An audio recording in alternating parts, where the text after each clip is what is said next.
अस्सलामुअलैकुम वरहमतुल्लाहि वबरकातुह। मेरा नाम रशादुल्लाह मोहम्मद है।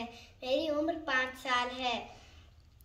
मैं आपको आज बहुत अच्छी कहानी सुनाने जा रहा हूँ। किसी गांव में एक आदमी रहता था। उसके 3 बेटे थे, अहमद, हामिद और मोहम्मद।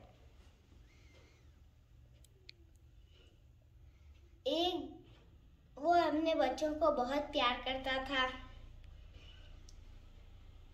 और दीन की अच्छे बातें सिखाता था। एक दिन वह अपने बच्चों का इम्तिहान लेना सोचा। वह अपने तीनों बेटों को बुलाया और सबको एक एक चॉकलेट देकर कहा, ये चॉकलेट तुम्हें ऐसी जगह जाकर खाना होगा जहाँ तुम्हें कोई ना देखे।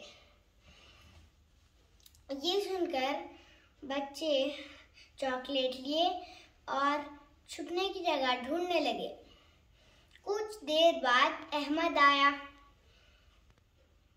अब्बू ने पूछा, क्या तुम चॉकलेट खाने में कामयाब हो गए? हाँ अब्बू, मैं अपने कमरे में बेड के नीचे छुपकर खाया है,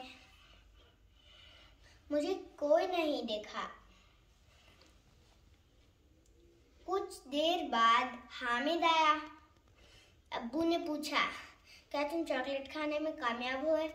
हाँ अब्बू, मैं अपने कमरे में अलमारी के अंदर छुपकर डोर लगाकर खाया है, मुझे यकीन है मुझे किसी ने नहीं देखा।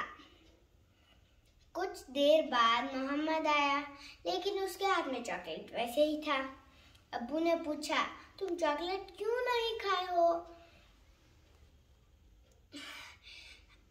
मोहम्मद बोला, अब्बू, मुझे ऐसी कोई जगह नहीं मिली जहाँ अल्लाह ना देख रहा हो। आप ही ने तो बोला था ना कि अल्लाह अल बसीर है, हम उससे अंधेरे में भी नहीं छुप सकते, इसीलिए मैं चॉकलेट नहीं खा सका। अब्बू ने पूछा। ये सुनकर अब्बू बहुत खुश हुए और उसे इनाम दे दिए। प्यारे दोस्तों, हमें भी ये याद रखना चाहिए कि अल्लाह हमें हमेशा देख रहा है और छुपकर भी ऐसा काम नहीं करना जिससे अल्लाह नाराज हो।